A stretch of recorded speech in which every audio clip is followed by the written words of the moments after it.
Olá pessoal, aqui é Emerson Damasceno. Eu vou falar hoje sobre capacitismo. Pode ser inclusive tema da redação do Enem. Vou fazer aqui essa fala rápida, que pode de alguma forma ajudar, e mesmo que não ajude em relação ao Enem, pode ajudar você a ter mais conhecimento sobre isso, né?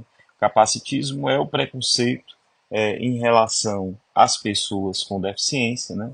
Em função de sua deficiência, como se houvesse uma inferioridade da pessoa que tem uma determinada deficiência, seja autista, deficiência física, sensorial, deficiência intelectual, enfim, justamente por conta disso, né? Ele é um pensamento que inferioriza as pessoas por conta das suas deficiências.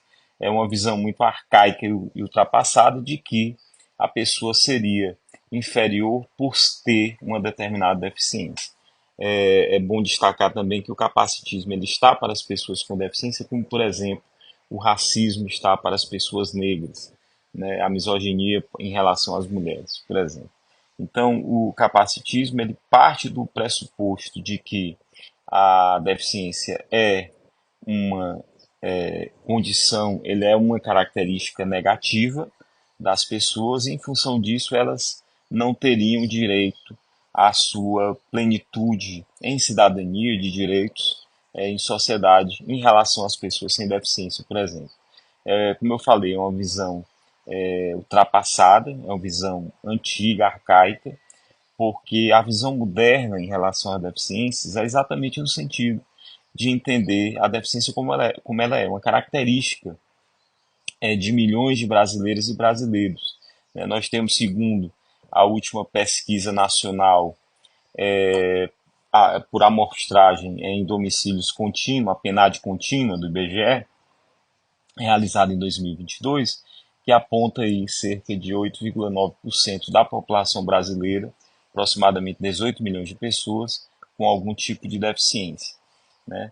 Isso é importante dizer que essa característica dessas pessoas, ela não coloca a pessoa em desvantagem, mas o que a visão moderna, contemporânea e correta faz é justamente analisar o entorno dessas pessoas, ou seja, as barreiras que as pessoas com deficiência enfrentam é que sim as colocam de forma segregada, excluída na vida em sociedade, como por exemplo barreiras urbanísticas, né, nos espaços urbanos, como por exemplo nas calçadas, barreiras arquitetônicas, seja em locais públicos ou privados, como por exemplo a ausência de rampas, a ausência de plataformas elevatórias, né, banheiros sem adaptação, são alguns dos exemplos. Barreiras de comunicação, como que atinge muito pessoas cegas e pessoas surdas em eventos, por exemplo, onde não há a disponibilização de livros ou informações em braille para as pessoas cegas, ou intérpretes de libras, né? Ou intérpretes guias, como por exemplo para as pessoas surdo-cegas, né? Que inclusive foi agora regulamentado recentemente, através de legislação federal. Então, barreiras tecnológicas mesmo, barreiras de comunicação, como já falei, barreiras também de transporte, como por exemplo a não existência de transporte adaptado para pessoas com deficiência. Todas essas barreiras é que de fato colocam pessoas com deficiência em desvantagem. Lembrando que no mundo nós temos mais de 1 bilhão de pessoas com algum tipo de deficiência. A média mundial, segundo a OMS, é em torno de 15%. Né? Aqui no Brasil nós temos 8,9%, segundo essa última pesquisa da PNAD, PNAD contínua do IBGE. A região do Brasil com o maior número de pessoas com deficiência é a região Nordeste, sendo o estado de Sergipe o com a maior população de pessoas com deficiência de acima de 2 anos, né? Com mais de 12%, e o Ceará o segundo estado, com mais de 10%. A região Nordeste, como eu falei, tem a maior média, né, acima de 10%. E é importante a gente conhecer esses números justamente para poder fazer com que as acessibilidades, que são várias, sejam garantidas, né, uma garantia legal para as pessoas com deficiência, e a acessibilidade, que é um meio, né, se consiga chegar à inclusão desses milhões de brasileiros e brasileiras, né? A gente tem que citar também uma evolução legislativa muito boa, muito moderna aqui no Brasil, de 20 anos para cá principalmente.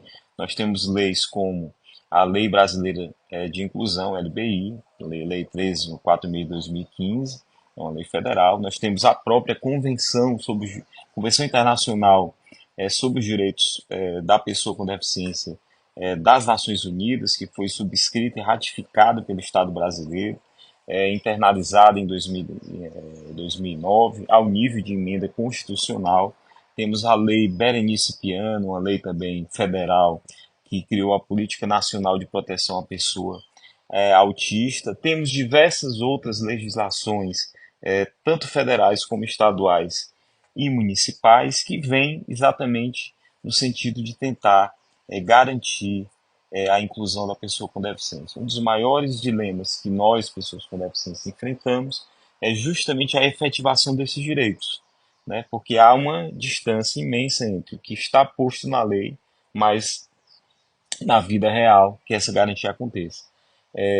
Por isso mesmo que decisões judiciais, né, quando ocorrem, elas são muito importantes, como por exemplo a decisão recente do Superior Tribunal de Justiça, que confirmou uma decisão de primeira e segunda instância, no sentido de que uma empresa que não oferecia acessibilidade arquitetônica para consumidor com deficiência, usuário de cadeira de rodas, teria que ser condenado, e foi condenado de fato, à indenização esse cliente, além de ter que construir uma rampa para que o cliente possa consumir naquele estabelecimento.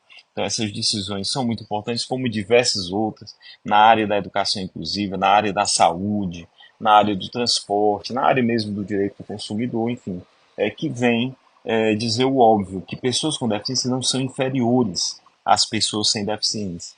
E há um comando constitucional muito importante que está na Convenção Internacional da ONU sobre os Direitos da Pessoa com Deficiência, que diz que nenhuma política pública que trate da vida das pessoas com deficiência pode ser elaborada sem a participação efetiva das pessoas com deficiência através de suas representatividades. E daí vem o controle social, conselhos nacional, estaduais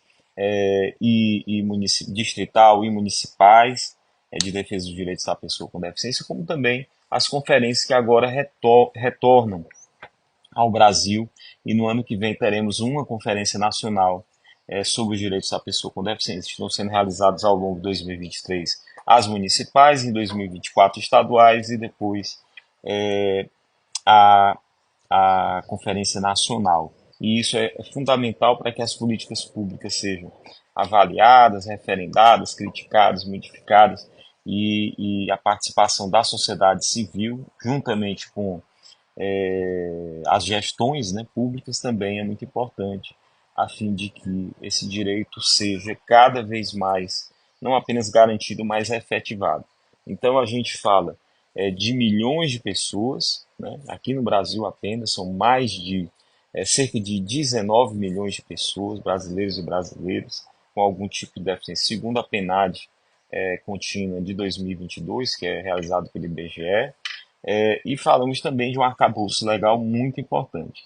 E quando falamos sobre pessoas com deficiência, inclusão e capacitismo, temos que lembrar que o capacitismo é estrutural. Ele está presente em toda a realidade da sociedade brasileira, gestões públicas e privadas, e daí que o enfrentamento a ele é muito importante, partindo da terminologia, você falar pessoas com deficiência, né? Pessoas autistas, pessoas com demais deficiências. O autismo também se equipara a uma deficiência. A pessoa autista é considerada uma pessoa com deficiência, como as demais deficiências que nós conhecemos, sejam elas físicas, sensoriais, intelectuais, psicossociais, múltiplas, enfim. E isso é muito importante, a gente poder discutir, debater essa realidade que ainda é muito dura em função das barreiras que a própria sociedade cria, e quem tem que eliminar tais barreiras é a sociedade, seja na esfera pública como na privada, e não as pessoas com deficiência que têm que se, entre aspas, superar. Né? A superação é exatamente das barreiras e não da deficiência.